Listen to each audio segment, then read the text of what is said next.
were unsuspecting assets of the CIA because they thought that they had a leak, that they were being given information, and they ran with the stories because they thought they were being told the truth. In fact, take a listen to a former CIA agent discuss just that. You briefed the press, did you not, when you were there? Well, I had several jobs. One of my jobs was that of analyst. I also was an interrogator and indeed briefed the press when we, the CIA, wanted to circulate disinformation on a particular issue. Disinformation is not necessarily a lie. It may be a half-truth. And we would pick out a journalist. I would go do the briefing and hope that he would put the information in print. For instance, if we wanted to get across to the American public that the North Vietnamese were building up their force structure in South Vietnam, I would go to a journalist and advise him that in the past 6 months, X number of North Vietnamese forces had come down the Ho Chi Minh Trail system through southern Laos.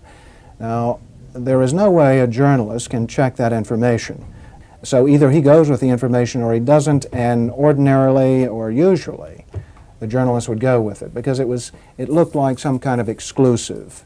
And I would say our percentage planning that kind of data was 70 to 80%. The correspondents we targeted were those who had terrific influence, the most respected journalists in Saigon, like Robert Chaplin of the New Yorker magazine, Kai's Beach of the Los Angeles Times from time to time, and also he worked for the Chicago Daily News. Bud Merrick of U.S. News and World Report, Malcolm Brown of the New York Times, even Maynard Parker of Newsweek magazine.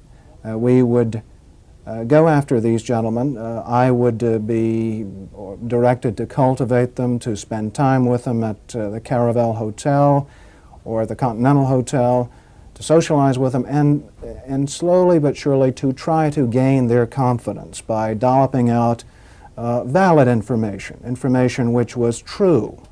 And then I would drop into a conversation the data that we wanted to get across which might not be true.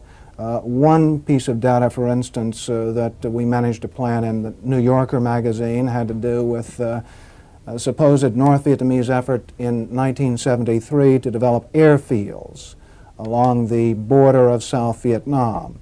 The reason we wanted to plant this information was that we were trying to persuade the U.S. Congress that Saigon should continue to get a great deal of aid, and that the North Vietnamese were the chief violators of the ceasefire accord. That was printed in the New Yorker magazine under the byline of Robert Chaplin, as indeed was a great deal of such information which we tried to circulate. So there you have it, half